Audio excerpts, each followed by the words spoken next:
guys, narito po kami ngayon sa sikat na bibingkahan dito sa Luciana. Ano to? Quezon pa ba to? Laguna yun, Laguna. Oh, look ninyo, yan ang beautiful na tindera. Binablog ko. Oh, yan na, mga sikat na bibingkahan here. Narito ang aming pamilya. Kami ay nag-drop by. Ayan na. Kahit ang dami pa namin dalang pagkain sa aming sasakyan, ay talagang kami pamilyang kain.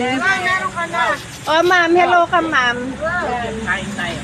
Okay. Meron na si Joe. Ang dami pa namin pagkain na nasa sasakyan, ay palibasa kami mga pamilyang kain. Kaya nag-drop by kami. At sapagkat ito'y sikat na bibingkahan, ay talagang hindi namin palalampasin. At napakaganda naman ng tindera. Tingin. O, tingin, no. Yun, o, diba? Diba, ganda niya. O, diba? Okay, bye-bye guys. Kasi kukunin ko na yung aking bibingka. Bye-bye. Aba, teka muna. Teka, sandali. Sino yun na? Oh, Look nyo guys. Oh, very creamy. O, ang init pa. O, ay, yummy, yummy. Yummy, yummy. Sarap, sarap. Bye-bye, bye-bye guys. Bye-bye.